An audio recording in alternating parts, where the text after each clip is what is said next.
And now it is my privilege and honor to introduce Robert Kennedy.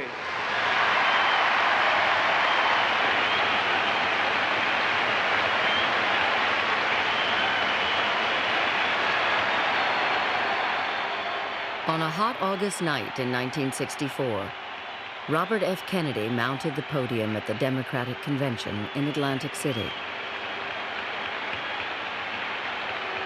It was first a rumble and then a roar, and pretty soon it just consumed the whole place, and they would not stop.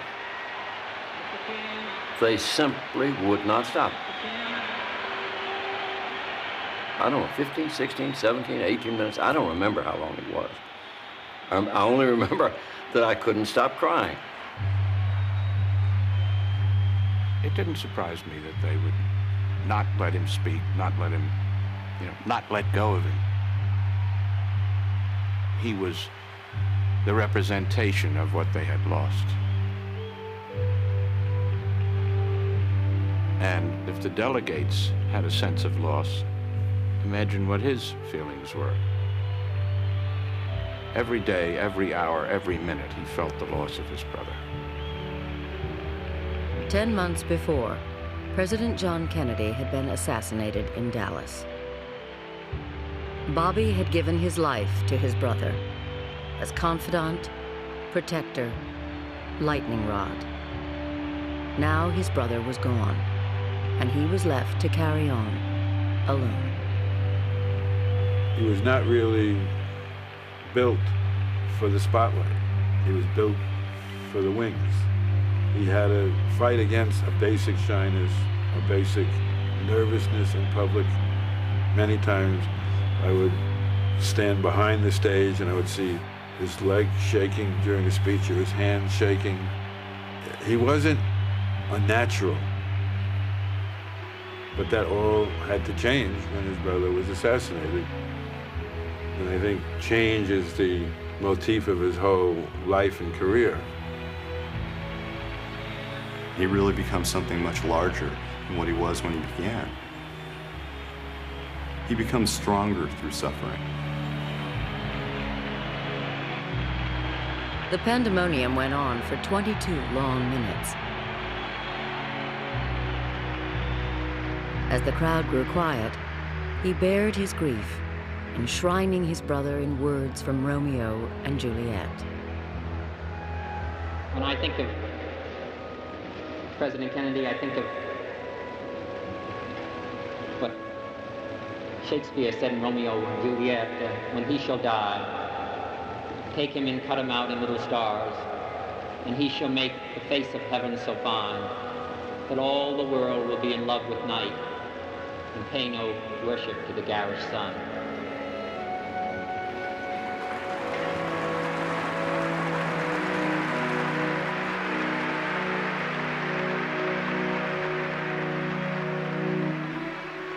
When he was finished speaking, he left the hall, sat on a fire escape, and wept.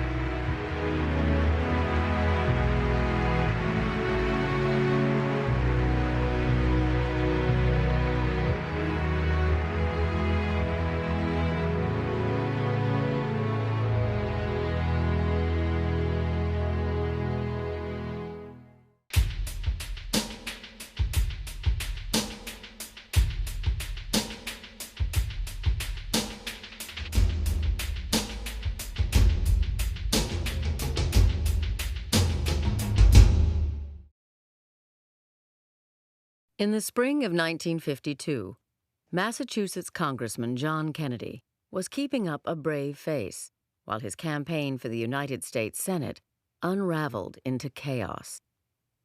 He desperately needed a tough, disciplined campaign manager. As he would for the rest of his life, he reached out to his kid brother. Bobby didn't want to do it. He already had a job, working as a lawyer in the Justice Department. But Robert F. Kennedy knew what his family expected. For the next 12 years, he would devote himself to Jack, putting his brother's ambitions before his own. That had been the great lesson of his childhood. As the third boy and the seventh of 9 children, Bobby Kennedy easily got lost. He was born in Brookline, Massachusetts, on November 20th, 1925. All through his early years, he struggled just to keep up.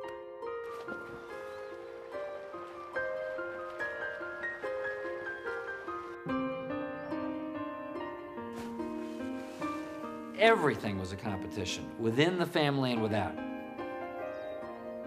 They still talk, this little yacht club in Hyannis, about how the Kennedys cheated by adding more sailcloth to their boats. The Kennedys were very competitive, and they wanted to win at everything they did. "We don't want any losers around here," Joseph Kennedy told all his children. "In this family, we want winners. Don't come in second or third. That doesn't count. Win." Bobby's father was the towering figure in his childhood. Joseph P. Kennedy had made millions with shrewd investments in the stock market, the movies, and, some say, by bootlegging liquor. But he wanted more out of life than money. He wanted his 2 oldest sons, Joe Jr. and Jack, to win elected office. And even more, he wanted Joe Jr. to become president someday. This would give the family a kind of visibility, a kind of cachet, a kind of social status that Joe Kennedy was very hungry for. And the children imbibed this ambition. While Joe's attention was lavished on his 2 oldest boys, Bobby quietly took his place among the younger children, the girls. He was small, awkward, shy. His father described him as the family runt. He would set out to prove he was as tough as his brothers. When he was only 4, he dove off the family sailboat in a desperate attempt to prove he could swim ashore. As he was going under, Joe Jr. had to haul him out. It either showed a lot of guts, Jack said later, or no sense at all. And that's how Bobby got his father's attention, by being the tough guy.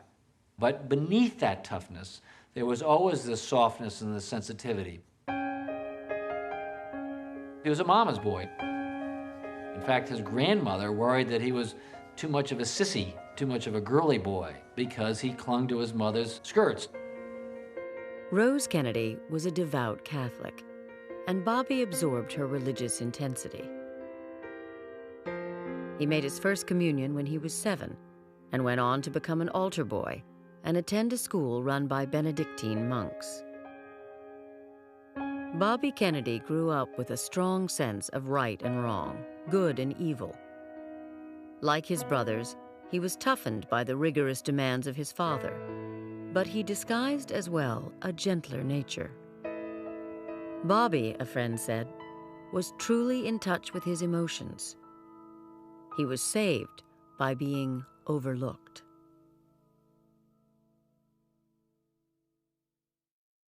When World War II began, Bobby was in high school and chafed to get into the action, like his 2 older brothers. He flushed with pride when Jack became a hero, rescuing most of his crew after his PT boat was sliced in 2 by a Japanese destroyer. But disaster was to follow and determine the direction of Bobby's life.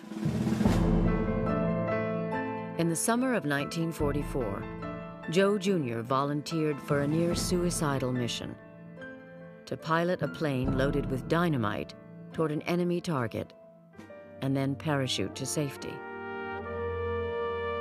His plane exploded before he ever got there.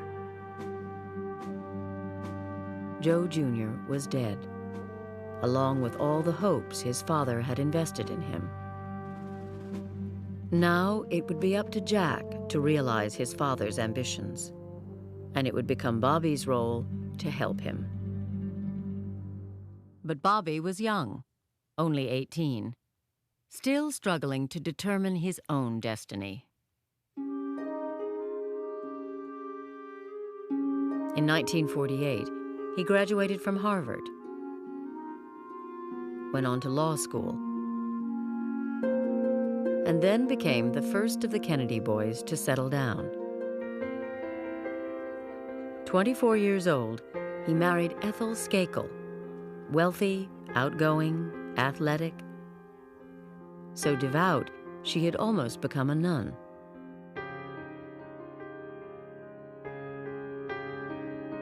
A year later, the first of his 11 children was born. When it came to those he loved, Bobby was tender, maternal. But he turned a hardened face to the world.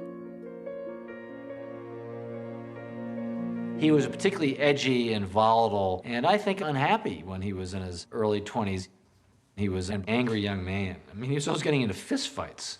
I mean, his temper was about that far from the surface. In 1952, when he managed his brother's victorious run for the Senate, Robert Kennedy gained a reputation as ruthless, a rude, arrogant, impatient kid. But he shrugged off complaints. "I don't care if anyone around here likes me," Bobby said, "as long as they like Jack." Now, with Jack in the Senate, Bobby would darken his reputation further when his father got him a job with a family friend, one of the most controversial men in America, Wisconsin Senator Joseph McCarthy. Any man who has been given the honor of being promoted to general and who says, "I will protect another general who protects communists," is not fit to wear that uniform, General. In 1953, Bobby enlisted in McCarthy's crusade against what both men saw as the evil of communism in America. Robert Kennedy in the 1950s was very much his father's son. His father was fiercely anti-communist. Joe Kennedy saw Joe McCarthy as doing the Lord's work.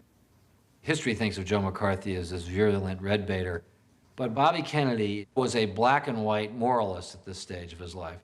And the communists were the bad guys, and anybody who was against the communists was therefore a good guy.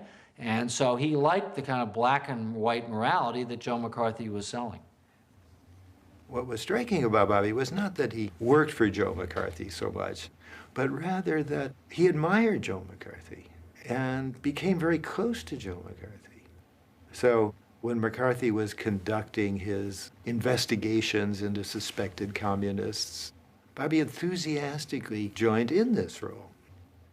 Bobby worked for McCarthy for 6 months, then moved on, still grimly determined to root out evil in America. I decline to answer this question on the grounds that the answer may tend to incriminate. I decline the answer on the ground. The answer I'll be incriminating myself. Somebody that's been as successful as you can remember how to say, "I decline to answer a question," so don't put that act on. I want to make sure. Yeah. As chief legal counsel for what became known as the Senate Rackets Committee, Bobby began probing into labor unions and mobsters, grilling some of the toughest gangsters in America. But no one rankled him more than Jimmy Hoffa. Hoffa was president of the Brotherhood of Teamsters, the country's largest, richest, and one of its most corrupt unions. Bobby said he detected in Hoffa absolute evilness. Did you say anything to the effect that the jury treated you very well, and that you thought that you could do very well before a jury? Now, you know, that's pretty ridiculous. Did you say anything like that? I did not. And I appeal to the chair that be taken out of the record. Bobby turned his investigation of Hoffa into a holy cause, holding hearings month after month and calling more than 1,500 witnesses. Punishing Hoffa became a crusade. You've got people in Detroit, at least 15 who have police records. You've got Joey Glimko in Chicago. I say you're not tough enough to get rid of these people then. But Hoffa was contemptuous. He denied any wrongdoing, taunting the crusading young investigator. Did you say, "That SOB, I'll break his back"? Who? You. Say to who? To anyone. Figure of speech, I don't even know who I was talking about, and I don't know what you're talking about. Well, Mr. Hoffa, all I'm trying to find out, I'll tell you what I'm talking about. I'm trying to find out whose back you were going to break. Figure of speech. Figure of speech.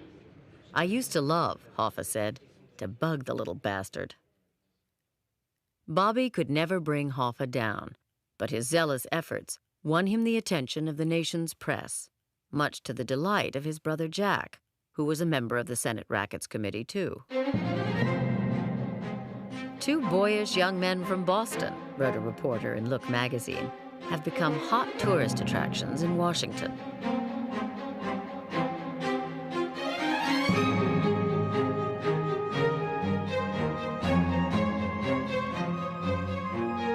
The Kennedys' fabulous wealth, their marriages, their glamour, all made them favorites of the picture magazines. "I think he found himself during the Hoffa investigation," a friend said. For the first time in his life, Bobby was happy.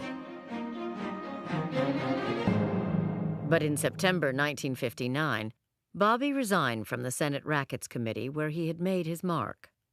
His brother was running for president.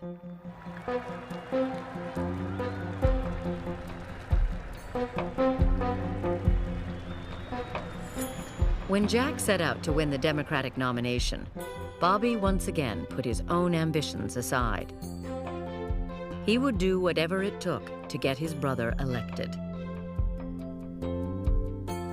While Jack rose above the fray, Bobby took on the gritty day-to-day business of running the campaign, pushing his staffers to their limits,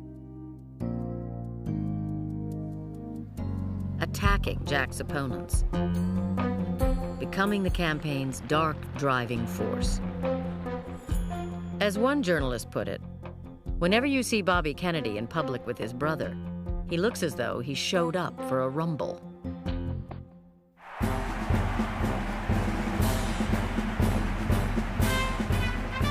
By the time the Democrats met for their convention in Los Angeles, Kennedy seemed to have the nomination wrapped up. But Lyndon Johnson, the powerful Senate Majority Leader from Texas, set out to stop him. The person you select is your president. His judgment, the responsibilities he's shouldered, the weight he's carried, the burdens he knows, the decision he makes may well determine whether you live as free men. LBJ was one of America's smartest political operators. But Bobby outmaneuvered him, skillfully working the convention floor, making sure that LBJ didn't get the votes.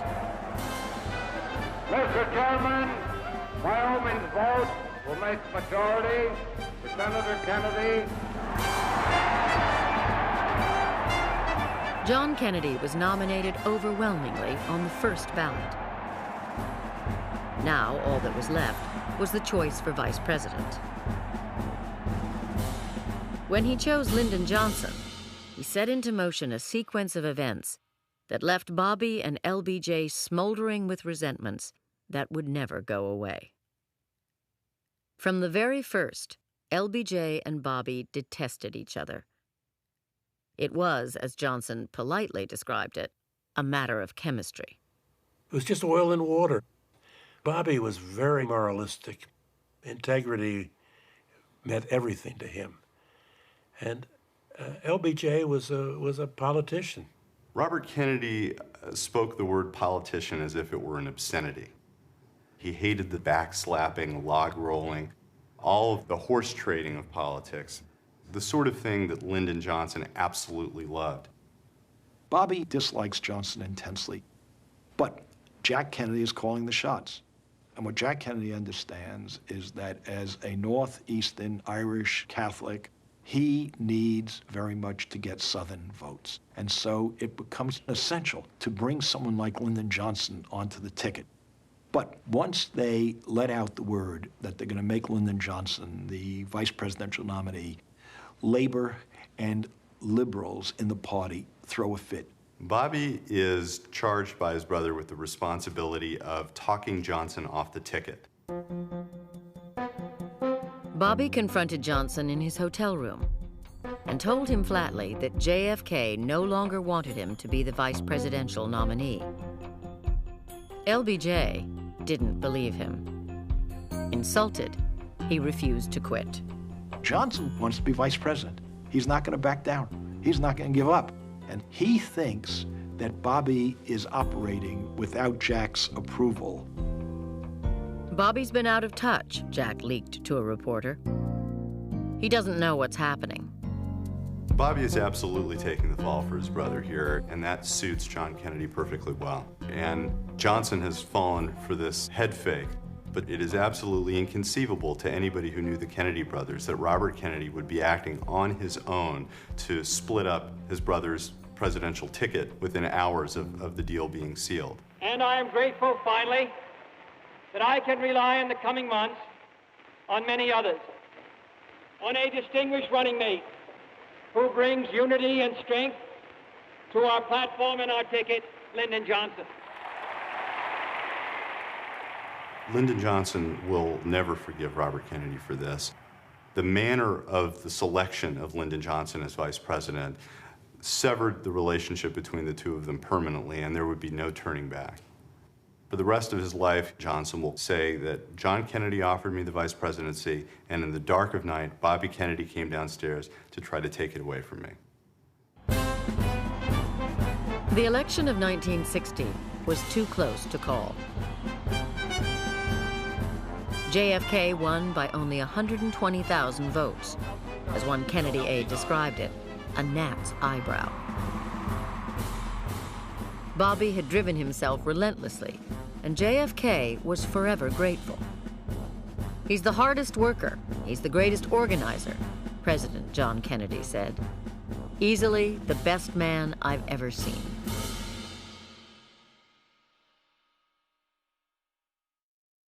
As JFK prepared to assume the reins of power, he wanted Bobby by his side and appointed his 35-year-old brother Attorney General.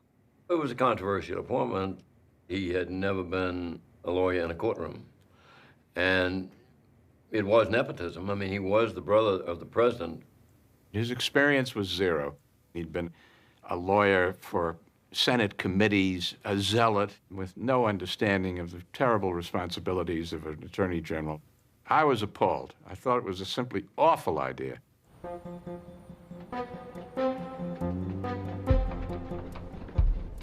Bobby surprised everyone, moving quickly to show he was more than just the president's brother. There are a number of different areas and where action is needed.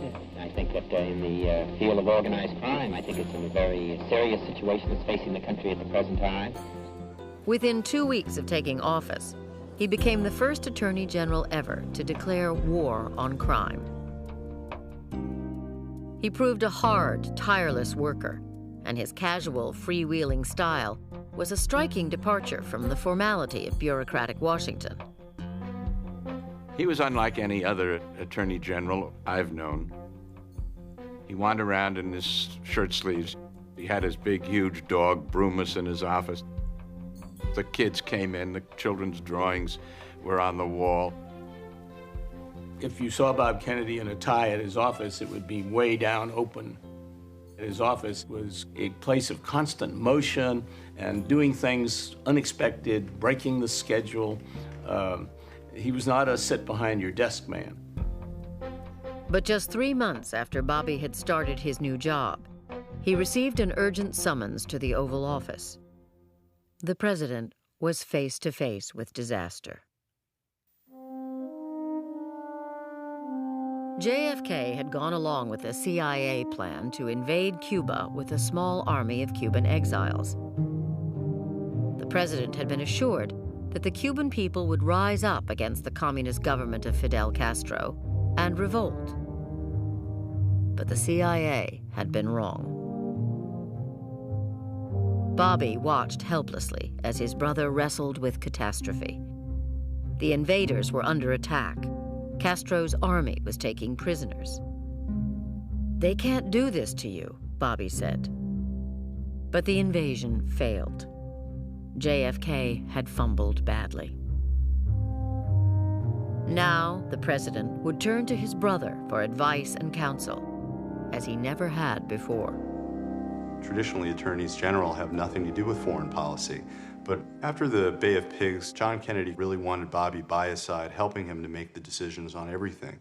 Because there was only one person in the world that John Kennedy trusted unequivocally, and that was Robert Kennedy. I think that brought them much closer together than they had been earlier. There was, I think, a recognition for the first time by Jack on a need for Bobby rather than simply a use of Bobby. You would think that after the Bay of Pigs, the lesson would be don't mess with Castro. Bobby's nature, however, was not when the yellow light was blinking to hit the brakes, but rather to hit the gas. Castro became Bobby's obsession. Working closely with the CIA, Bobby launched a secret war against him, codenamed Operation Mongoose. All kinds of things were tried, all kinds. Try to infiltrate the military, have a coup or a revolt, sabotage. He was pushing, always pushing. Bobby Kennedy wanted things blown up, so we blew things up. Nothing was off limits. Between 1960 and 1965, the CIA made at least 8 separate attempts on Fidel Castro's life, but neither of the Kennedys was ever directly linked to any of them. The orders I got were get rid of Castro, quote unquote. And I kept asking them, what do you mean by get rid of? Can you be a little bit more specific? What do you want to happen? What do you want to see as an end result? They said, we want him to disappear. And it's left up to you as a senior officer to decide what your limits are, if any. My own conclusion is that Bobby never quite came out and said, you must kill this guy. You will never find good evidence. They didn't write it down. Joe Kennedy once said to Bobby, never write it down. Old Irish rule in Boston. Bobby attempted to oust Castro for nearly 2 years, but his efforts only seemed to stiffen Cuban resolve. Total waste of effort. I tried to tell him that at the time. We were not going to succeed. Fidel was going to be there. He was going to stay there. But Bobby Kennedy didn't understand what his limits were. No matter what we told him, no matter what we tried to do, no matter how many people we put on the job, he was always screaming for more.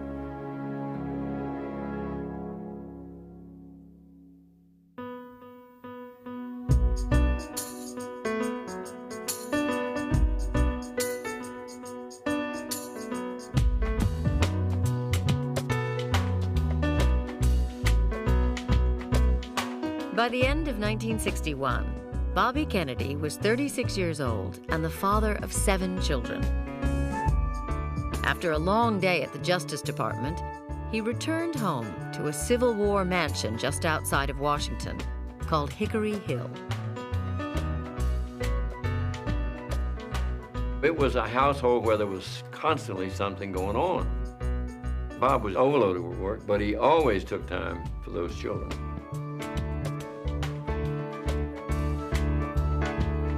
There was a lot of physical affection.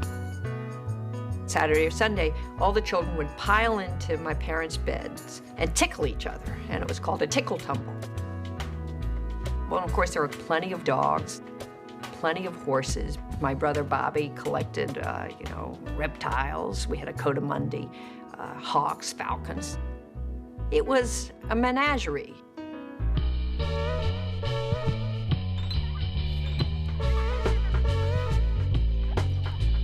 Hickory Hill was the center of Bobby's private world.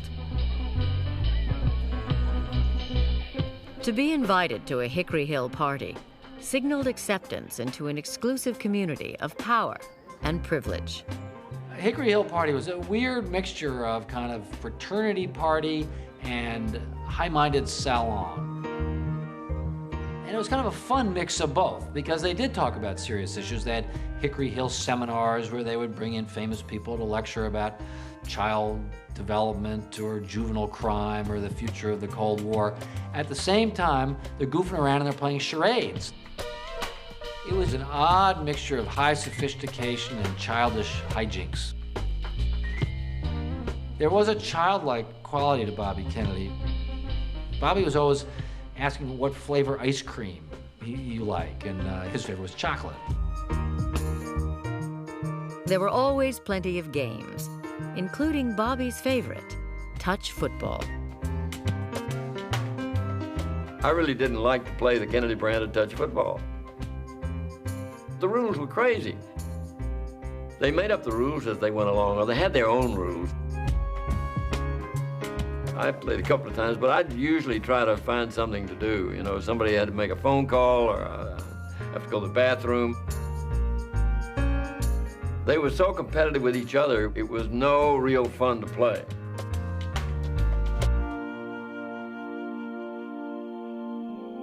When all the guests had gone home, Bobby and Ethel assembled their children for an evening ritual.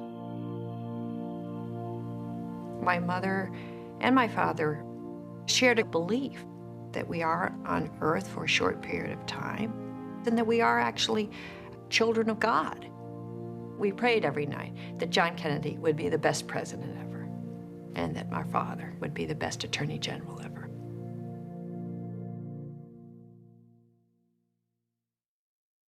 The Kennedy brothers were now a team.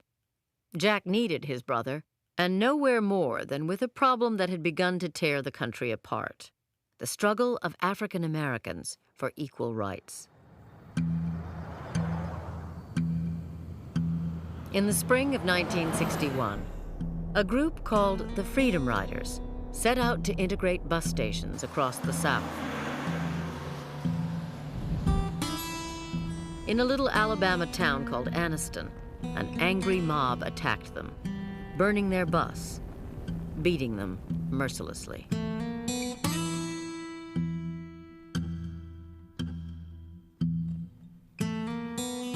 The Freedom Ride was very dangerous. Just our very being, our very presence was very, very dangerous. During those days, it was impossible for a person of color to get on a bus in the South without being forced to go to the back of the bus or go to a waiting room marked colored waiting, or use restroom facility marked colored men, colored women. We wanted to bring down those signs. The Freedom Riders were acting on their constitutional rights. Federal statute outlawed segregation in bus terminals used in interstate transportation. And as Attorney General, Robert Kennedy was obligated to enforce the law. I didn't know a great deal about Robert Kennedy. I knew he was a brother of the President of the United States. I knew he was the Attorney General. I wanted him to intervene. But Bobby was reluctant. The rage and resistance from white Southerners had taken him by surprise. "Before I became Attorney General," he admitted, "I won't say I lay awake at night worrying about civil rights." I think he was slow and late in getting it about the civil rights movement. Robert Kennedy is saying what most of the establishment said in that period: it's a good idea, but it's the wrong time. I don't think any of us going into the department, despite our views on civil rights, really appreciated how mean it was in the South and how dangerous it was. Bobby used to compare the discrimination against blacks to the No Irish Wanted, and you know that was a wrong comparison. One I think was actually resented by blacks, despite the fact that he meant it well. They didn't know black people. They didn't know black pain. They were not comfortable with black people. So there was no reason to expect, I can say in retrospect, them to be wise and passionate about this. The president and the attorney general both realized that the civil rights issue was the hot rail in American politics. They had won an election by 100,000 votes. They didn't really command a working majority in Congress. It was very narrow on any issue. The Southern Democrats defecting would have meant the loss of any legislative agenda. As the Freedom Riders traveled deeper into Alabama, Bobby, fearing more violence, was determined to stop them. "Tell them," he told the Special Deputy for Civil Rights, "to call it off." He got on the phone and said, "Stop those Freedom Riders." The president's about to go to Vienna to meet Khrushchev. It's embarrassing us before the world. Stop it. They were underway. They were not a stoppable group. Black people in the South had gotten a sense of their efficacy as people and as citizens.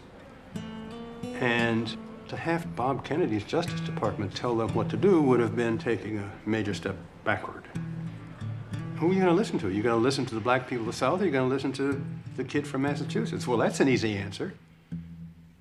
Bob was angry that they were upsetting everything by doing this. He wanted the civil rights movement to focus on winning the right to vote, and he didn't like his more stately agenda being upset. But once it was upset, then Bobby went into action. Desperate to find a way to protect the riders, frantically improvising, Bobby sent his aide, John Siegenthaler, to meet with Alabama Governor John Patterson. I go in and sit down and I say, I'm from the Attorney General. These people have to be given safe conduct. He says, we can't protect them. I am telling you, it is impossible. All the people we've got in this state upset about this, I mean, of course people are violent. These people are coming in asking for a fight, and they're going to get a fight. That evening, we stayed in the waiting room at the Greyhound bus station in Birmingham all night. And we kept hearing rumors that Robert Kennedy was trying to negotiate a way for us to leave Birmingham. He kept saying to people we had a right to travel. I said, Governor, look, if you can't protect them, we don't have any choice.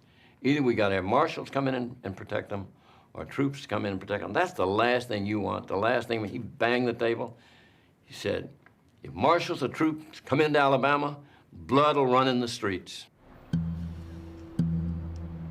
Siegenthaler and Patterson struck a deal. The Freedom Riders would have state protection. As they headed toward the Alabama capital in Montgomery, Bobby believed that they would be given safe passage. It was so strange, it was eerie, frightening. It was so quiet, so peaceful. And the moment we arrived at the bus station, the very moment we started down the steps off of that bus, a mob came out of nowhere. And they beat and beat the reporters, and you saw blood everywhere. And then they turned on us. I was sitting ahead by a member of the mob with a wooden crate, and my seatmate was beaten so bad, and I found myself laying in a pool of blood. And as I pulled up to the bus station, you could hear the screams. I just leaped out of the car, and at that moment they wheeled me around and said, two guys, and said, what do you think you're doing? I said, magic words, get back. I'm with the federal government. And as I turned back, they hit me with a pipe right here. Robert Kennedy became educated in a real hurry. And I tell you the thing that sealed it for him, perhaps more than anything else, after John Siegenthaler was beaten, someone that he knew. I think everything he thought the administration of justice and law enforcement was supposed to be about had been violated, that it was an outrage, that it was a stain on law enforcement to let that happen. Frustrated by Southern officials, Bobby ordered the Interstate Commerce Commission to enforce the ban on segregation in public transportation. All of those signs that said white waiting, colored waiting, white men, colored men, white women, colored women, those signs came tumbling down. He began to understand civil rights in stages. Very few people who are in great positions of power actually go through real interior change. But Robert Kennedy really did change, and that change, I think, began around civil rights.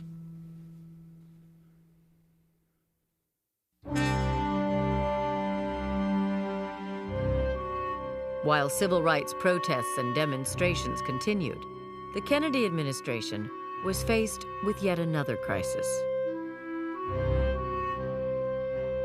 On October 16, 1962, the president learned that the Soviet Union was deploying nuclear missiles in Cuba, capable of vaporizing American cities along the East Coast within minutes. It is the most dangerous moment in all human history. Never before had two contending powers possessed between them the technical capacity to blow up the world.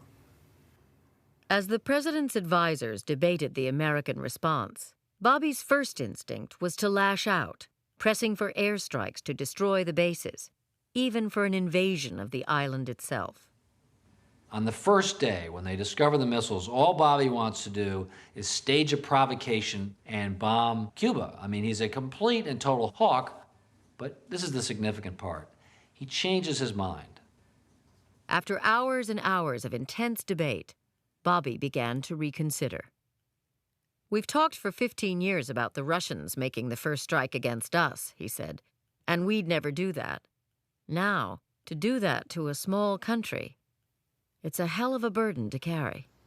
It's Robert Kennedy who makes the powerful moral argument that to invade Cuba would be to wage a Pearl Harbor in reverse, that America simply didn't do this. We simply didn't wage preemptive attacks. We didn't strike without warning. And this argument didn't carry the day, but it was an important argument, and it started to affect and slow down this rush to war. "I was very much surprised by Bobby's performance," Undersecretary of State George Ball said. "I always had a feeling that Bobby had a much too simplistic position toward things. But he behaved quite differently during the Cuban Missile Crisis." The crisis lasted 13 days, until the Russians finally agreed to withdraw the missiles in exchange for a public American pledge not to invade Cuba, and a secret promise to withdraw American missiles from Turkey. Bobby had hardly slept, rarely gone home. An aide who walked into his office remarked, "Something is different in here." Bobby replied, "I'm older."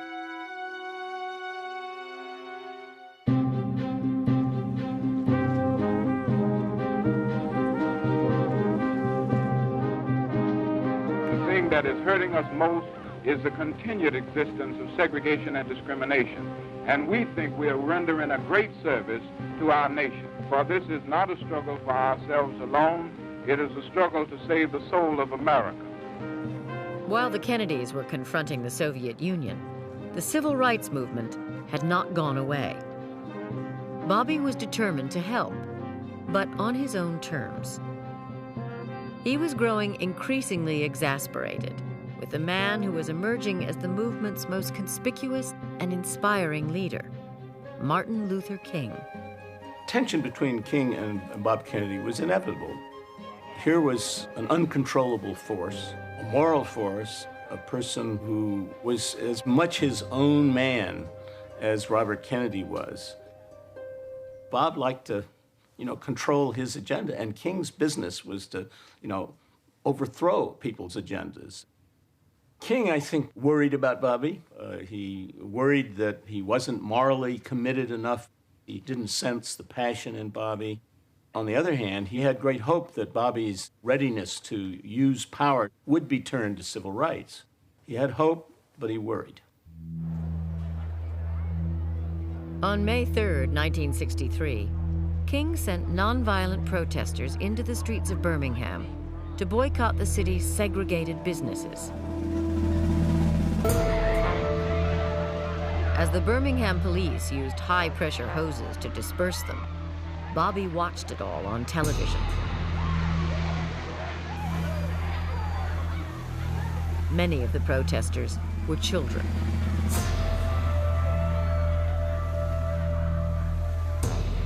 He was furious, caught between a civil rights movement that refused to back down and the violent antagonism of the South. That a police chief would set police dogs and fire hoses on people for demanding to be treated fairly in a department store. That was bound to hit at his moral core. The events entirely transformed Robert Kennedy. He started out thinking that it would be better if people would calm down, slow down, and let gradual improvement take place. Bobby learned that you couldn't wait, and that black people were entitled to the most elementary rights now. That summer, Bobby urged his brother to put a civil rights bill before Congress that would put an end to segregation in public accommodations. But the president and his advisors hesitated. If you put civil rights legislation before Congress, it was going to tie up the Congress for the best part of the next year. And that meant that whatever other programs you had were going to be put on a back burner. But Bobby convinced his brother that not only was it right, but for the first time it was possible. And that the president really has to take leadership on a moral issue. We are confronted primarily with a moral issue. It is as old as the scriptures and is as clear as the American Constitution. The heart of the question is whether all Americans are to be afforded equal rights and equal opportunities. Whether we are going to treat our fellow Americans as we want to be treated.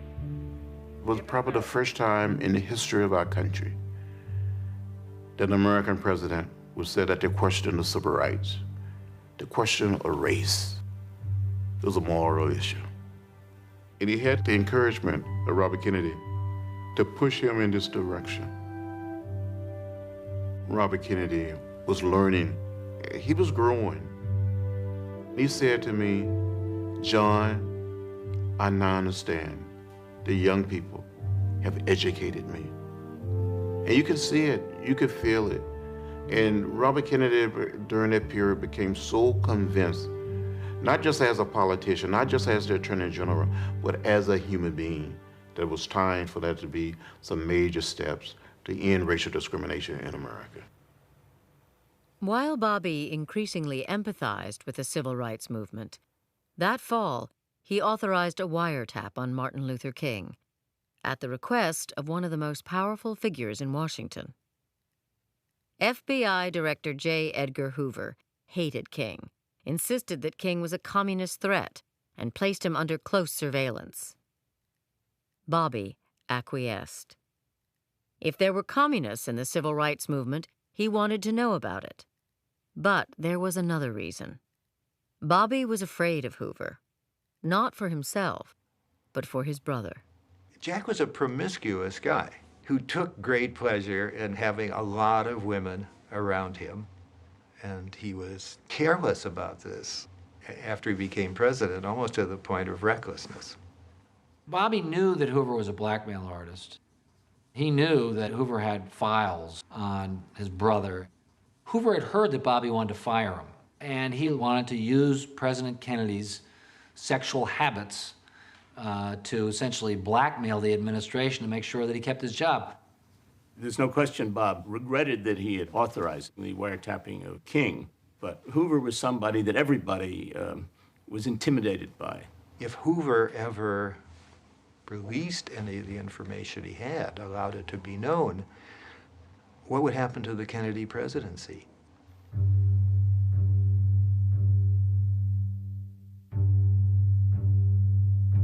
On November 20th, 1963, Bobby celebrated his 38th birthday at a party at Hickory Hill.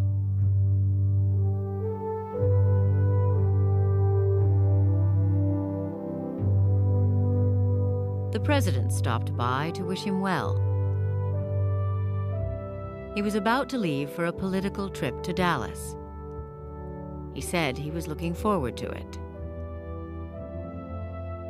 Already, the brothers were thinking about the next election and the opportunities a second term would give them. 3 years of intense collaboration had bound them so closely together. Each seemed to know what the other was thinking.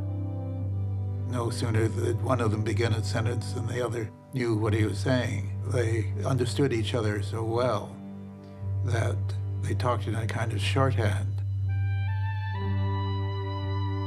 Well, everybody was having a good time. It was a birthday party, and the president stopped by. The motorcade came up, and He came in and shook hands, and it didn't stay very long, as I remember. Then he was off to Dallas, I guess, the next day. Bobby would never see his brother again. On the afternoon of November 22, 1963, Robert Kennedy received a phone call from J. Edgar Hoover. "I have news for you," Hoover said.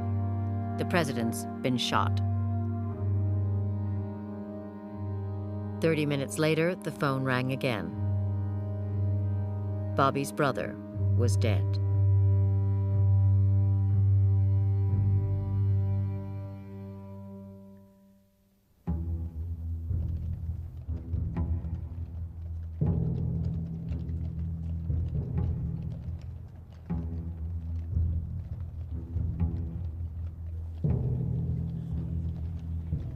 On November 24, 1963, while the nation mourned a president, Robert Kennedy grieved for a brother to whom he had been devoted. It was a physical blow to him, that loss of his brother. An emotional blow, intellectual blow, but it took a physical toll on him. He was physically in pain. The enormous sadness and ache, it was there all the time. I never knew him when he wasn't in a kind of mourning for President Kennedy. I was with Bobby, and I talked with him for a while. And it came time to go to bed, so I closed the door and I waited outside, and I heard him just sobbing. And he was saying, "Why? Why, God, why?"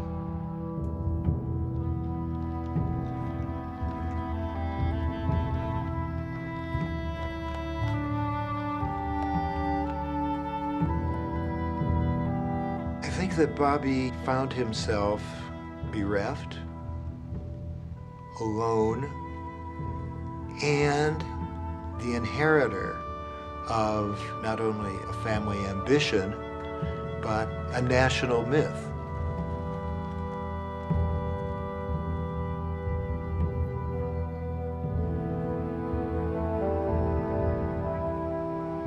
When Jack died, Bobby was truly at a loss. He was deprived not only of a brother he loved, but in a sense of his own identity. Because to be the helper and be the servant and be the henchman could no longer be his identity. He had to forge some kind of identity for himself. He didn't know who he was, or what he stood for, or what he was capable of.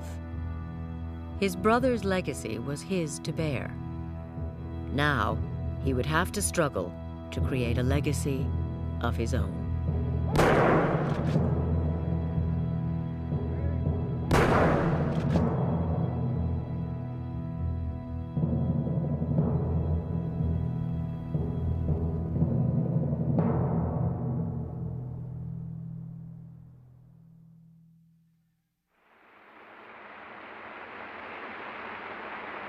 It would have been difficult for Robert Kennedy to watch any man take his brother's place. But watching Lyndon Johnson was next to impossible. All I have, I would have given gladly not to be standing here today. The two men now rarely spoke of one another without contempt. Bobby described LBJ as mean, bitter, vicious. LBJ called Bobby a snot-nosed kid and a grandstanding little runt. Johnson had particular contempt for the fact that Robert Kennedy had never run for office. He had never been elected to anything, and he saw him as a child of privilege, as someone who had never really earned the offices that he held. Whereas Lyndon Johnson had had to fight for it on his own and earned it in his own right. LBJ moved quickly to assume the mantle of the fallen president. He convinced a reluctant Robert Kennedy, along with the rest of John Kennedy's cabinet, to stay on. Then swiftly began to push JFK's sputtering legislative program through Congress. My fellow Americans, I am about to sign into law the Civil Rights Act of 1964. The Kennedy legislative program was sitting on the Hill and not doing much of anything by the time of John Kennedy's assassination. Lyndon Johnson picks it up, infuses it with energy, gives it new meaning and new strength, and drives it through the Congress like only Lyndon Johnson can. This administration today, here and now, declares unconditional war on poverty in America. One might expect Robert Kennedy to be pleased about the success of the Kennedy agenda. But it was hard to be pleased with what LBJ was doing when it was LBJ doing it and not his brother. He thinks of Johnson as a usurper, he thinks of Johnson as illegitimate, and it's painful for him to watch Johnson take these pieces of his brother's legacy and take ownership of his brother's legacy. It no longer belongs to his brother, it no longer belongs to him. It belongs to Lyndon Johnson. While LBJ dominated the nation's politics, Bobby remained inconsolable.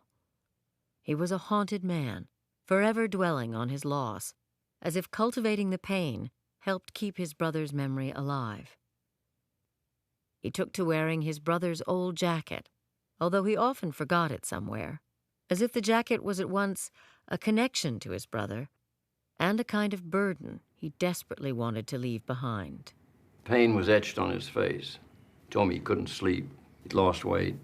He asked me how he looked. I said, "You look like hell." And he did. He'd become, as in the Robert Frost poem that his brother also often loved to quote, acquainted with the night. He and the president's widow often visited John Kennedy's grave, their shared sorrow drawing them closer together. When his faith in the Catholic Church could not alone sustain him, it was Jacqueline Kennedy who suggested he read the tragic dramas of the ancient Greeks. In agony, learn wisdom, he read in Aeschylus.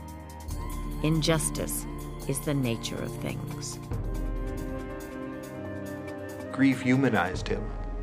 I think it took him away from a life dedicated to power and will and ambition toward a deeper identification with people who suffered. Slowly, Bobby emerged from his despair, reconnecting to the everyday world through politics and his need to carry forth the legacy of his brother. Over the past few weeks, many leading members of the Democratic and the Liberal parties here in the state of New York have talked to me about being a candidate for the United States Senate. On August 22, 1964, still wearing the black tie he had worn since his brother's death, Robert Kennedy announced that for the first time, he would run for political office. I shall resign from the cabinet to campaign for election. I shall devote all of my effort and all whatever talents that I possess to the state of New York. This I pledge. It is the biggest transition of his life to go from the shadows to the stage. And he had a fear, what if I lose? What if I let my brother down? What if I let my family down? What if I've made the wrong decision? What if I'm not ready to run for the Senate? He was still a wounded animal, half a zombie. He wasn't ready to face the voters. The former Attorney General of the United States and candidate for the United States Senate from New York, Robert F. Kennedy. He was still hurting and suffering. Although voters turned out in large numbers, Bobby found it hard to accept their enthusiasm. They're cheering him, he said. They're for him. He didn't want to trade on being his brother's brother. He didn't think that was right. At the same time, he didn't really have a series of things that I, Robert Kennedy, will do as the senator from the state of New York. What about this tour of the Fulton Fish Market? What are your impressions? Well, they have a lot of fish. And it just didn't work very well. I am very pleased and happy to have the opportunity to speak with all of you this morning. He quickly fell behind in the polls. He was struggling to define himself and what he stood for. I join Senator Bob Brownstein and Congressman Multa. He has spoken for his brother, on behalf of his brother, for most of his political life.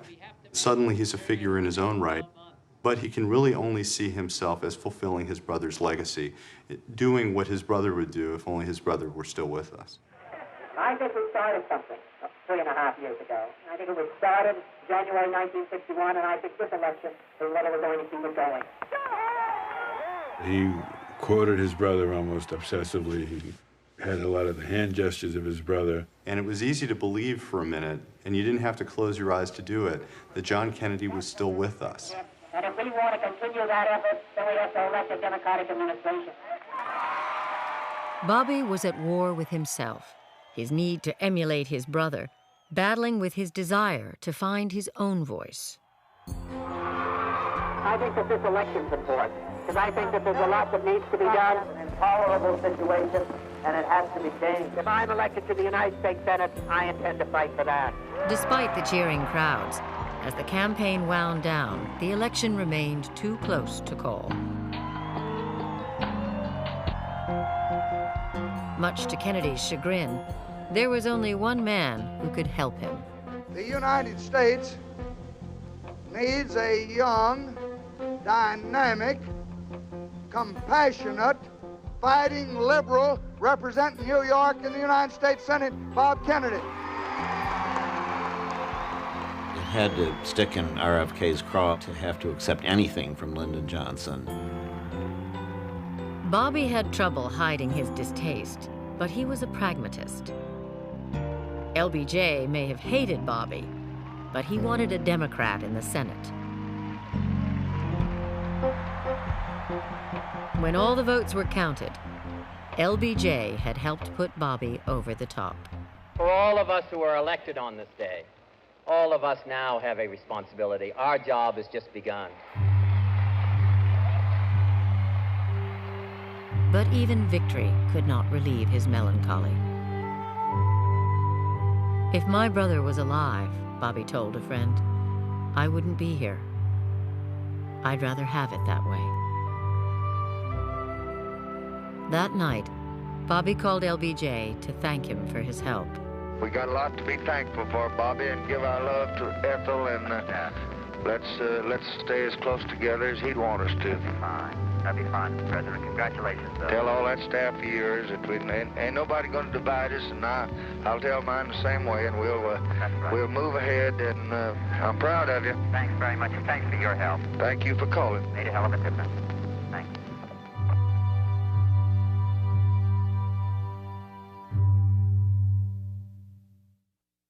Bobby Kennedy was never cut out to be a senator. He was used to making things happen, and the Senate's glacial pace irritated him. He was the second most powerful man in the most powerful country in the world, and now he's a junior senator. He can't even get a seat on the Foreign Relations Committee. He used to run covert actions, and now he can't even go to the hearings. So he is a grumpy, cranky senator who won't sit through long-winded speeches and is disrespectful of other senators. He'll just get up and walk out. Bobby, a friend said, felt impotent, frustrated, floundering. He escaped the Senate chambers as often as he could, channeling his restless energies elsewhere. 2 months after taking his seat in the Senate, he set out to scale a 14,000-foot mountain in Canada, recently named Mount Kennedy after his brother. No one had ever made it to the top before, and Robert Kennedy had never climbed a mountain before. Bobby hated heights. He was afraid of heights. He didn't train for it, really. I mean, he joked that, as Ethel said, that he trained for it by running up and down the stairs yelling, "Help." He was nearly 40 years old. Now, roped between two veteran climbers, Bobby forced his way forward, urging the others to increase the pace. I think Robert Kennedy had a reckless streak in him. He was a ferocious competitor and with tremendous amount of aggression and will.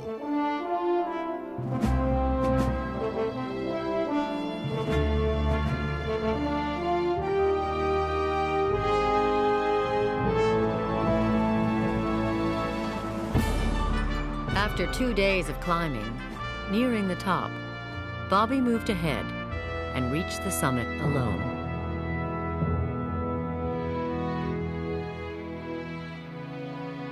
Kneeling down, he wedged his brother's inaugural address into the snow.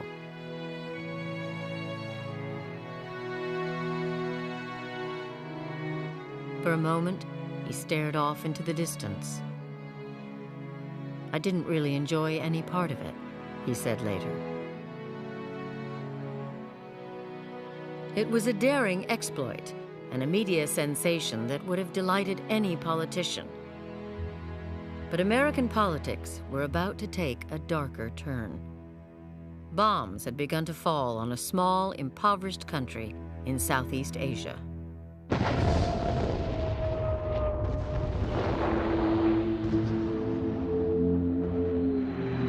Lyndon Johnson began bombing North Vietnam in February 1965. He had inherited the war from Bobby's brother. Now, he was escalating it. With Vietnam divided into a communist North and an American-supported South, LBJ hoped that massive air assaults would force the North Vietnamese to abandon their efforts to reunite the country. But the North Vietnamese resisted.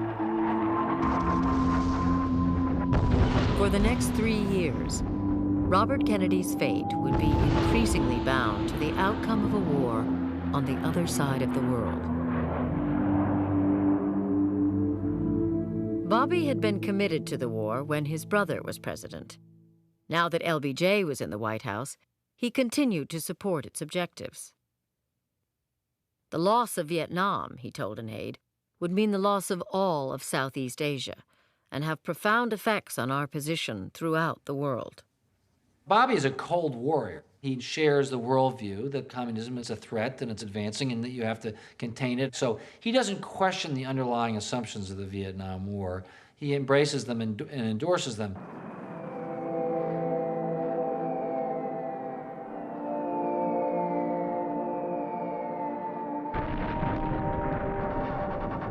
But Robert Kennedy is deeply uneasy about Johnson's escalation of the war, really from the very beginning. He speaks to Johnson privately on the telephone, conversations that were recorded. I have not been involved intimately with the Southeast Asia or Vietnam, but I would think that that war will never be won militarily, but where it's going to be won really is a political war.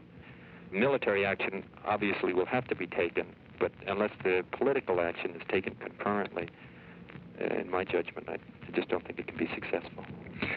I think that that's good thinking, and that's not any different from the way I have felt about it. Johnson says that he agrees with Bobby Kennedy completely, and this is the sort of thing that Johnson probably believes when he's saying it, but it is not the course of U.S. policy.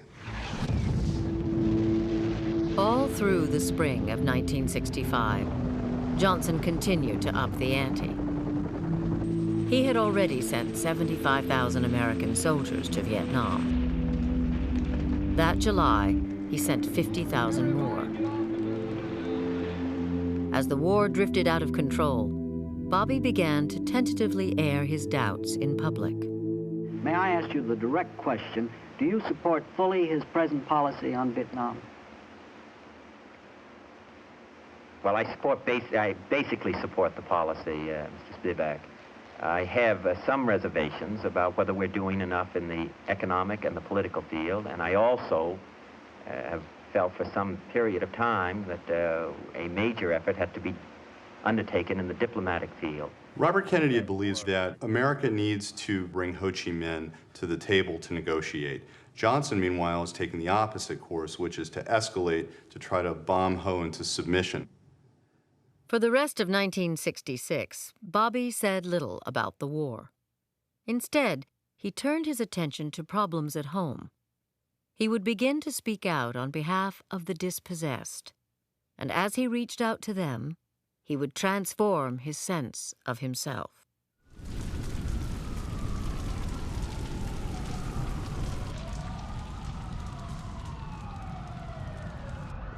In the summer of 1965, riots in Watts, a poor African-American section of Los Angeles, left 34 people dead and more than 1,000 injured. Bobby was shaken. He bumped into some reporter who asked him what he thought about, should these Negroes, as we called them then, be obeying the law? And he said, I don't know. He said, what did the law ever do for the Negro? So I don't think that it's possible in our society and with our government to tolerate lawlessness and disorder and violence. But at the same time, I think that we've got to make more progress than we have in the past, be more effective with the programs that we've instituted, have some imagination to try to deal with the lack of hope that exists in many of these communities.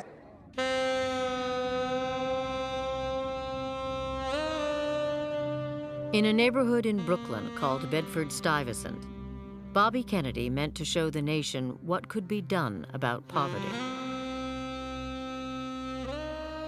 Bedford-Stuyvesant has got tremendous problems of unemployment, drugs, slum housing. And Robert Kennedy was an activist. He wanted to do something about it. He felt it was cheap grace to just make a speech and deplore poverty or racism and not do something about it. And so he gets involved with the community leadership, and they plan together an initiative that will be not only about housing in the neighborhood, but about jobs and about public safety and about really trying to build a community there. What we brought together for the first time really is the city, private foundations, the federal government, and I think most significant, the private sector. When he went to the business people, he didn't say, I want you to give money. I want charity, because that's too easy. That just buys off. What he did was he said, I want investment here. I want you to run business here. I want you to hire people. I want you to make things here. To have any success in Bedford-Stuyvesant is going to require the initiative and the imagination and the courage of the people who live in the community. The programs are going to have to be developed by the people who live in the community. I think outside... He believed the core of any program had to be work and self-help and self-mastery. People had to have the wherewithal not to be defined by others, but to be able to define themselves. America's a very rich country. We could just hand out incomes. What he said was that would be profoundly destructive. He hated welfare, but thought jobs were the solution, not just throwing people off the rolls. He had this empathy, seeing it from the point of view of what it would like to be a black child in a desperate situation with no jobs and no chance of college and broken family and drugs and gangs all around. I grew up in Bedford-Stuyvesant, and I'll never forget one of the days we were going around Bed-Stuy, he said to me, I envy the fact you grew up in poverty and you grew up with black friends. And I said, well, what would have happened to you if you had grown up on this block instead of me? And he looks up and down the block at all of this, poverty and drug addiction and alcoholism. And he says, if I grew up here, I would have either become a juvenile delinquent or a revolutionary. Robert Kennedy had begun to reach beyond the guarded politics of his brother. John Kennedy had always moved slowly, with caution. Now, Bobby was throwing caution to the wind.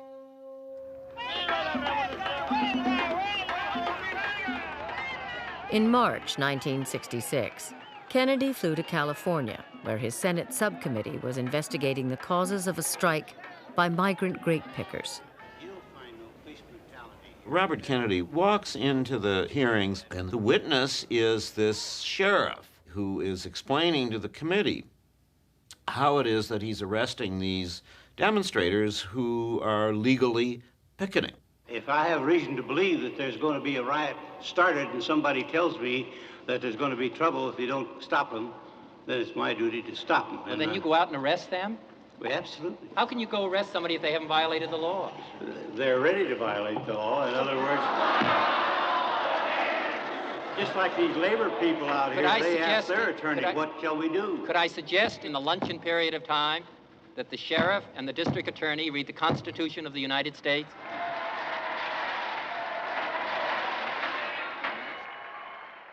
Bobby declared his support for the grape strike, even joined a picket line. He was discovering there were causes he believed in, people he could fight for. Kennedy took things personally. He saw somebody hurting and he hurt. He was so intense, so personal about somebody else's pain or injustice. And that's what made him a totally different kind of senator.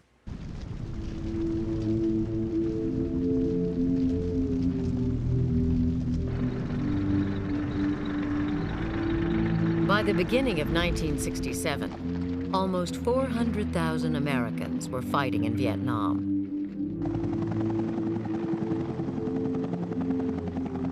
More than 9,000 had been killed. More than 60,000 wounded. As the carnage continued, senators and congressmen from Lyndon Johnson's own party began to speak out against the war. But Bobby Kennedy still hesitated. It took Kennedy a long time to decide he was going to oppose the Vietnam War. It was an agonizing process of indecision. He values courage above all other human qualities, and he realizes he's not displaying courage. He's not displaying leadership. But he was conflicted.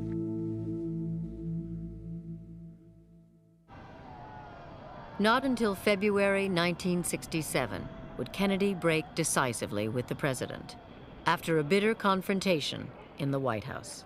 Robert Kennedy takes a trip to Europe in January of 1967, and he comes back to find that there's a report in Newsweek that he has received an important peace feeler, as it was called, from the Vietnamese, that they are trying to send a plan for peace through him. Now, there's no truth to this whatsoever, but there it is in Newsweek. And LBJ called and asked if we both could come to the White House, which we did. Johnson was in a foul mood, and he was embarrassed by it, and he was always prepared to think that anything that he was embarrassed by was something that Bobby had done. LBJ was just terrible. He was mean and nasty to Bobby. And Bobby was saying, I had nothing to do with this. I don't know of any peace feelers that were made. And Johnson believed none of it. And Bobby was just livid. He was so mad. And Bobby comes back to his office and says, the president's unhinged. I mean, he was abusive and maybe just not mentally stable. He told his aides that he would never again have anything to do with Lyndon Johnson, that the way he had been treated was so inexcusable that he could simply never have any real dealings with the man past that point.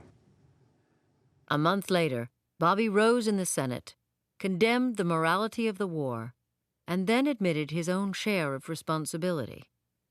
I can testify, he said, that if fault is to be found, there is enough to go around for all, including myself. He is the first politician of either party to take responsibility for what's happening in Vietnam. The first politician to accept blame, which gives a moral strength to the argument that he's making. Do we have the right here in the United States to say that we're going to kill tens of thousands, make millions of people as we have, millions of people refugees, kill women and children as we have? I very seriously question whether we have that right. Now we're saying we're going to fight there so that we don't have to fight in Thailand, so that we don't have to fight on the west coast of the United States, so that they won't move across the Rockies. But do we, our whole moral position, it seems to me, changes tremendously. Robert Kennedy in 1967 has come to question the basic assumptions of the war. He has begun to question whether we really do need to make a stand in Vietnam to protect that region from communism. He's come to question whether our national security interest in Vietnam is outweighed by the incredible human suffering that we're inflicting by waging war in this country. He's questioning the moral legitimacy of this war, which is something that he hasn't done to this point. He's confronted by new issues, and he grows in order to be able to face these challenges. He really learns from experience, and he really becomes something much larger than what he was when he began. He becomes more and more thoughtful, more and more philosophical, more and more ready to accept that he does not have a monopoly on wisdom. That maybe this war in Vietnam was a fundamental mistake, and that maybe his brother would have gotten out. Most people acquire certainties as they grow older. Bobby Kennedy discarded certainties. He grew. He started as this zealot, and he ended up as this man very sympathetic to those who were the despised and rejected of life. Robert Kennedy was now reaching out to Americans everywhere who had been left behind.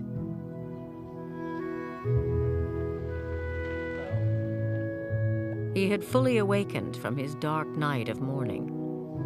The moral impulse to fight evil and do good that had always been a part of him was taking a new direction. He wanted to know what life was like for someone else. He would ask, what do you feel? What do you think? He wanted to be inside the eyes of America's casualties. He wanted to see the world the way they saw it. People believed in his understanding of their situation because he visibly was moved. He was someone who responded in the most graphic, human, emotional terms. He was somebody who bled, who was raw from the hurt done to others. The hurt he felt from the assassination of his brother gave him that empathy for everyone else who hurt after that. I think he did begin to change incrementally while he was Attorney General before his brother was killed, but I think that all grew dramatically after his brother's murder, because then he identified with every other victim, anyone who was a casualty in life, he began to feel was his brother.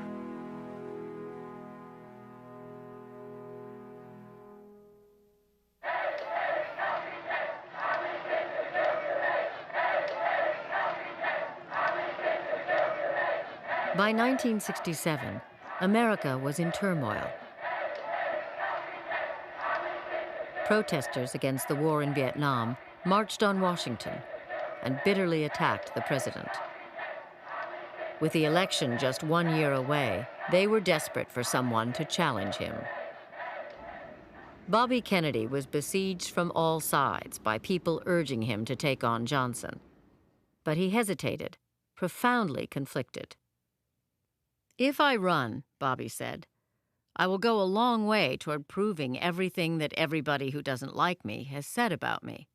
That I've never accepted Lyndon Johnson as president. That I'm just a selfish, ambitious little SOB. I can't wait to get his hands on the White House."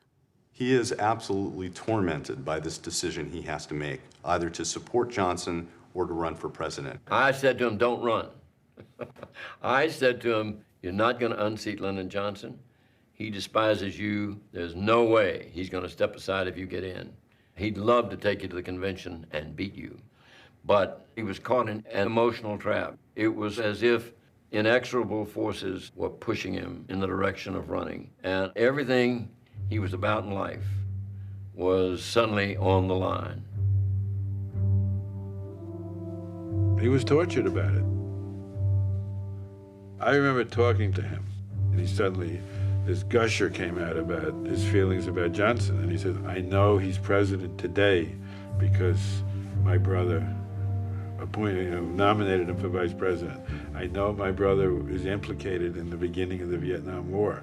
For me to run against Johnson, I have to run against President Kennedy's judgment. And that was agonizing. agonizing for Robert Kennedy, because in a way it would have meant running against the person he loved most in the world, his brother. Isn't it true, people who believe that you are the real alternative to President Johnson are going to bring pressure upon you and increase their activities in your behalf? I don't anticipate that will occur, but I'm going to continue as I said, and I'm not a candidate for the Democratic nomination. Senator, no matter what I do, I'm in difficulty. Well, I wasn't trying to get you to say you were a candidate. I know was you saying, weren't, but isn't that up to you? Say, isn't that what is going to happen? I suppose now all kinds of things can happen. I don't know what I can do to prevent that, or what I should do that is any different other than to try to get off the earth in some way. Oh, Senator, nobody wants you to get off the earth, obviously. Oh, don't. Nobody's trying to put you on a spot, really. No. Everyone appreciates the difficulty of your position. The hottest places in hell, Bobby liked to say, quoting Dante, are reserved for those who, in a time of great moral crisis, maintain their neutrality. While Bobby hesitated, another liberal Democrat, Minnesota Senator Eugene McCarthy, picked up the sword that Kennedy was still refusing to wield. I intend to enter the Democratic primaries in 4 states. As McCarthy campaigned through New Hampshire that winter, Bobby watched with dismay and envy. It hurt Kennedy that he was on the sidelines.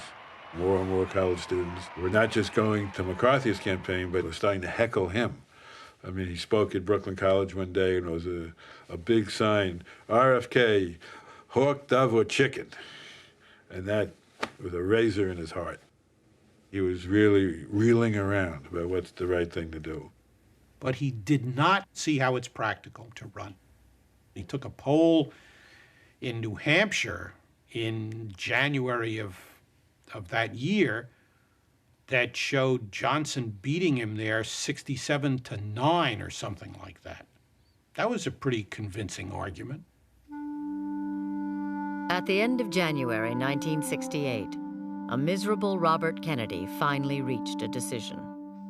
He would not, he told the National Press Club, oppose the president for the Democratic nomination under any foreseeable circumstances.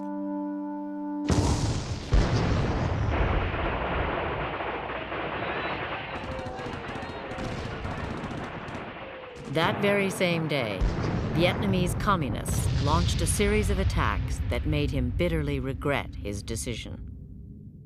232 GIs killed and 900 wounded is just over 2 days, the past 2 days, 2 of the worst we have known in Vietnam.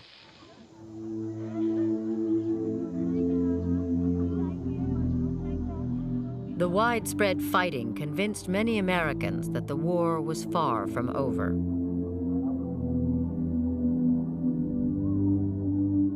Frustrated with the seemingly endless fighting, more and more turned away from Johnson to Eugene McCarthy. The big surprise in the first primary of Campaign 68 has been the strength of Senator Eugene McCarthy. The volume with which New Hampshire's voters today endorsed his effort signals trouble for President Johnson's as yet undeclared re-election bid. The president and his advisors are most concerned about what tonight's returns mean in terms of Bobby Kennedy. Will Gene McCarthy's showing be enough to tempt Kennedy into an open race for the Democratic nomination? We just don't know what Bobby will do, one of the president's closest friends said tonight, adding, and until we do know, we'll be wary. As I say, maybe I'll have something further to say after I see the rest of the figures. Would you Thank accept a draft, Senator? I don't think anybody suggested that. Well, I'm suggesting it now. Would you accept it? I don't think that's a practical matter. Would you refuse it? Well, I don't think, will you accept one? He retreats into a deep funk. He stops taking phone calls. He paces around his office. He won't talk to his aides. He goes back to Hickory Hill and seems to disappear for several days. What he's doing during this time, besides castigating himself for making such a mistake, is deciding that he's going to run for president. And when he emerges, he comes out swinging. I am announcing today my candidacy for the presidency of the United States. I do not run for the presidency merely to oppose any man, but to propose new policies. Jackie Kennedy was much concerned by Robert Kennedy's entry into the presidential contest. She said, I believe they're going to do the same thing to him that they did to Jack.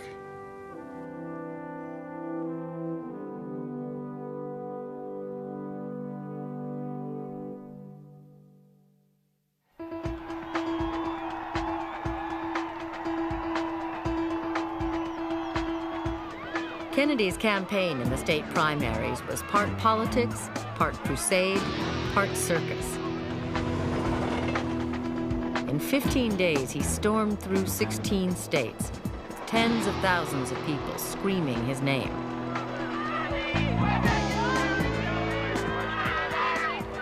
My father was mobbed wherever he went. People were trying to touch him, trying to feel him, taking off his cufflinks, taking off his ties. I'd like to announce that somebody's taking off my shoe as I Bob was at his best in that campaign. He touched people. He was speaking very directly to them. It was very heart to heart. He said he was doing it to save the soul of the country, and I believed him. We can return government to the people. We can change this nation around. We can make a new effort for peace in Vietnam. We can improve the life and the quality of America here in the United States. I ask for your help. Am I going to receive your help? When he first goes out on the stump, people go crazy. There's so much pent-up anger and frustration, and it's explosive when Bobby goes out there. He goes to the Midwest, you would think a bastion of conservatism, and he appears in the University of Kansas and Kansas State in these big field houses, and it's like the roof was blown off.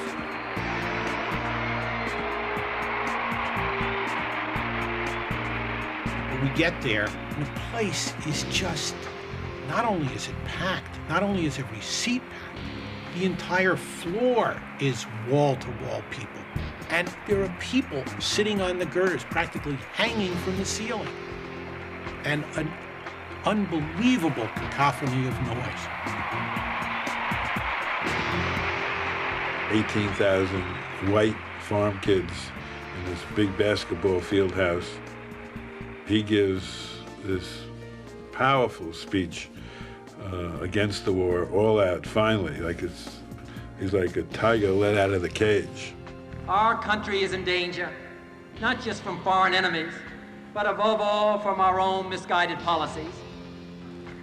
This war must be ended, and in my judgment, it can be ended. And it does not involve giving up, but it does involve not continuing to follow the bankrupt policy that we're following at the present time. The stronger he gets, the louder the cheers. And I remember a photographer from Look magazine, he looks over and he yells at me, he says, "This is Kansas! This is Kansas! Kansas, he's going all the way!"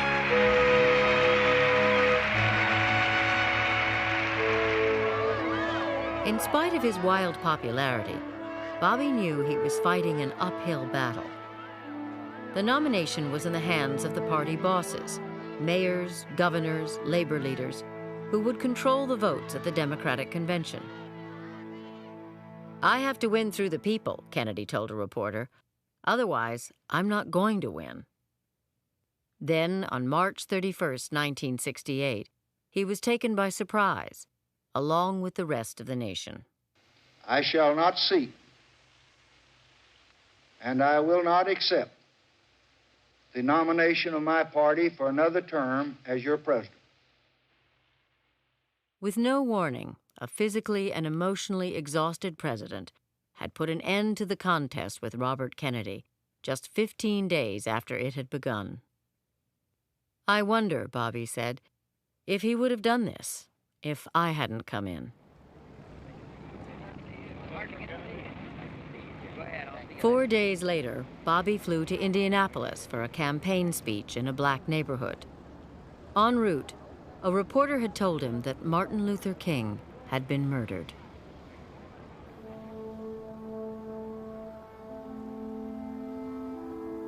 We were trying to pull together people for a mass rally for Bobby Kennedy. But there was some people saying that evening that maybe he shouldn't come because maybe there would be violence. The police thought it was dangerous. They didn't want us to go in there, but he went. I scribbled something on a piece of paper because I knew he'd want to say something, but he had figured out what he was going to say. He had written it himself. We brought them the news that... But we have to make an effort in the United States. We have to make an effort to understand, to go beyond these rather difficult times. The words, they just ring. They'll just chill your body. And he did it not in a loud, but almost in a prayerful manner. My favorite poet was Aeschylus. He once wrote,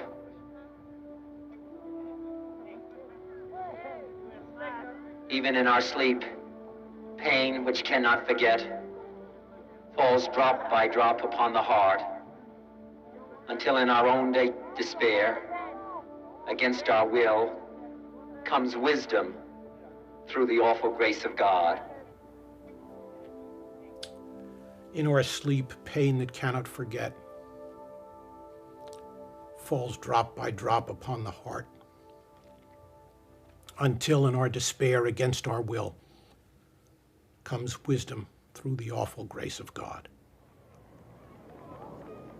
There were riots in more than 100 cities across America after King's death.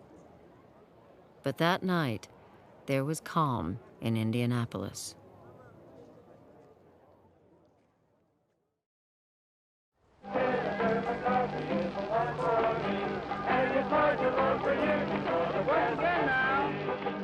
There was no way that Eugene McCarthy could inspire crowds the way Bobby Kennedy did. But he didn't seem to care.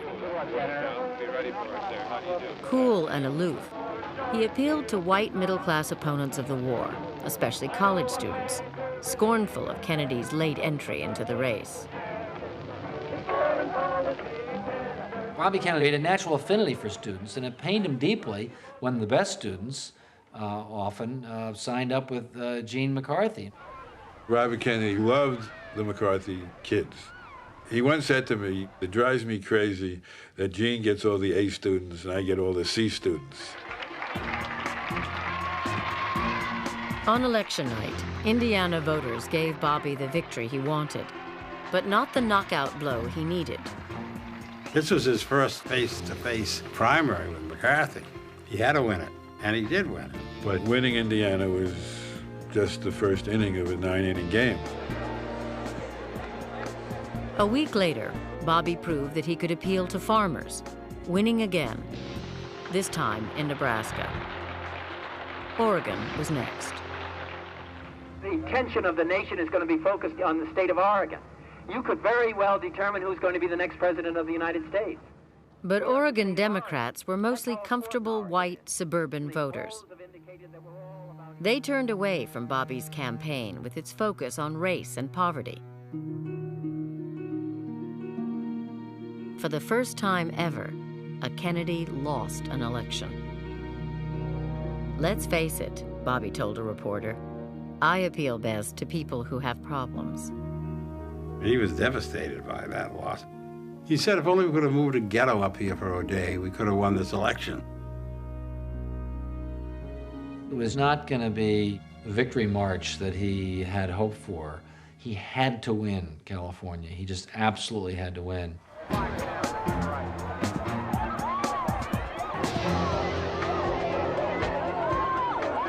California was pure mayhem.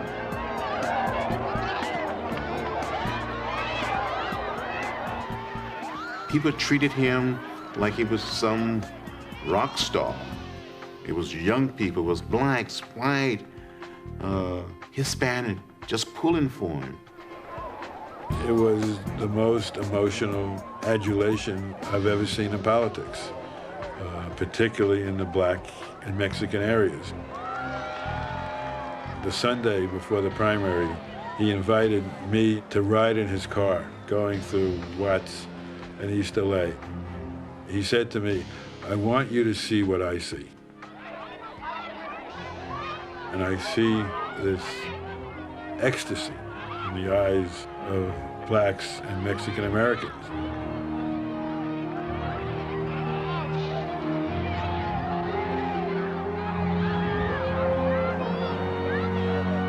If we make the effort, if we have that love and friendship and understanding for our fellow citizens, we will have a new America. And you here in Watts, you here in Los Angeles and California, you will have made it possible, and I will work with all of you. Give me your help. Give me your help. Not since Abraham Lincoln had a white politician been so embraced by people of color. "These are my people," he told an aide. "These are my people."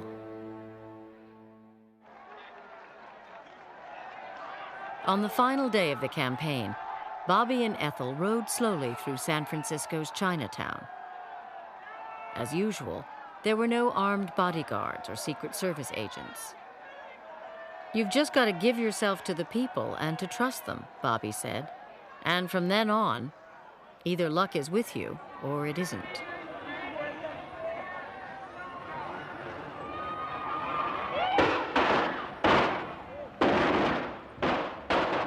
What sounded like shots turned out to be Chinese firecrackers. Bobby flinched, then went right on campaigning. Robert Kennedy was fearless to the cusp of reckless. And I think there was some daring of death and fate in what he did.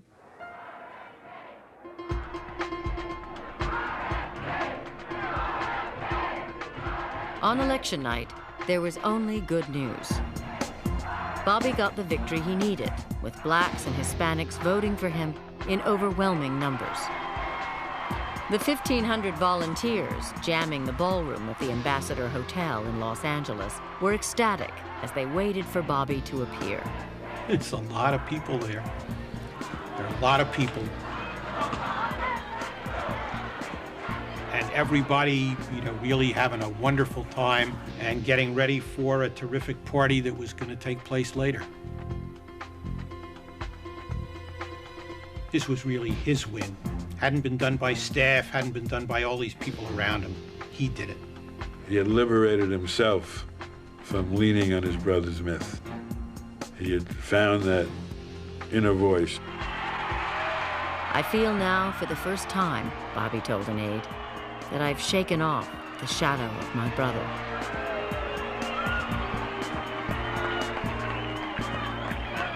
Thank you very much. We watched him speaking from the ballroom of the Ambassador Hotel, and we all was feeling very, very good. What I think is quite clear is that we can work together in the last analysis, and that what has been going on within the United States over the period of the last 3 years, the divisions, the violence, the disenchantment with our society, the divisions, whether it's between blacks and whites, between the poor and the more affluent, or between age groups, or on the war in Vietnam, that we can start to work together. We are a great country, and a selfish country, and a compassionate country. And I intend to make that my basis for running and over the period of the next year. So, my thanks to all of you, and now it's on to Chicago, and let's win there. Thank you very much.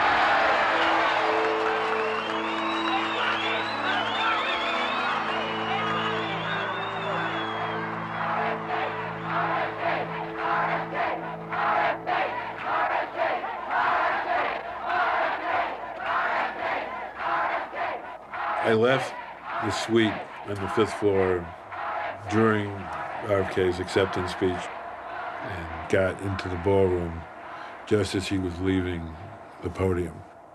And he goes into the kitchen area, and then I hear this moan, this cry, this screams.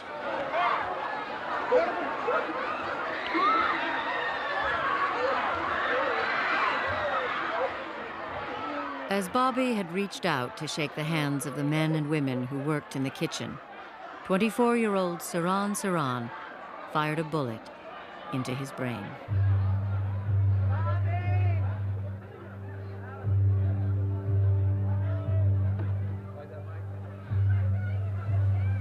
all delirium broke loose, and they realized that he had been shot. And then people just went nuts. I saw people punch the walls, lie on the ground and weep. John Lewis and I just hugged each other and sobbed. Dr. King, 2 months earlier, and now Robert Kennedy. It was just too much. On June 6, 1968, Bobby died. Like his brother, less than 5 years before, Robert Kennedy passed on into legend.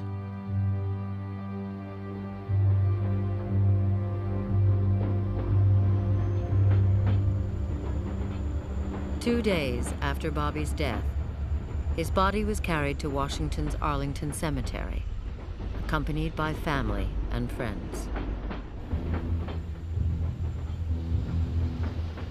It was like an Irish wake. Everybody was in pain. Everybody was numb, in shock. Just one long cortege of grief, hour after hour after hour.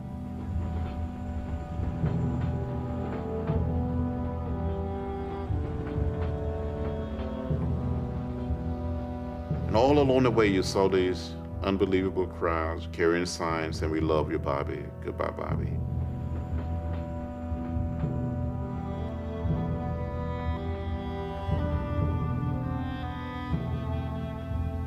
You saw white faces and black faces and Latino and all the diversity of America. It was all there on the side of the tracks as the train went back to Washington.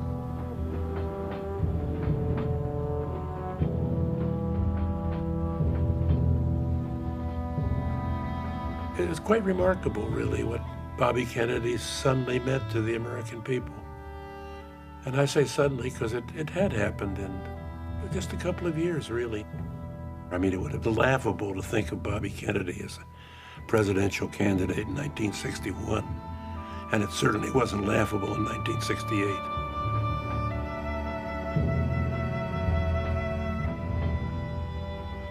He had the capacity to open up himself. We saw him grow. We saw him change.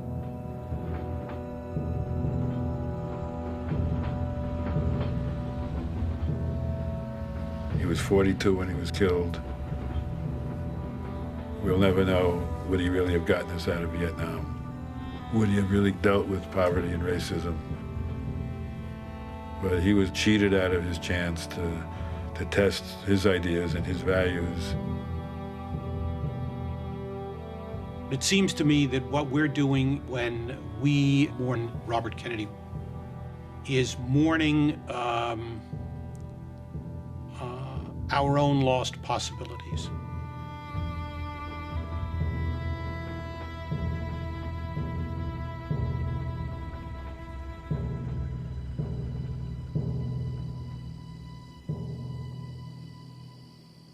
"30 yards from his brother's grave, Robert Kennedy was laid to rest.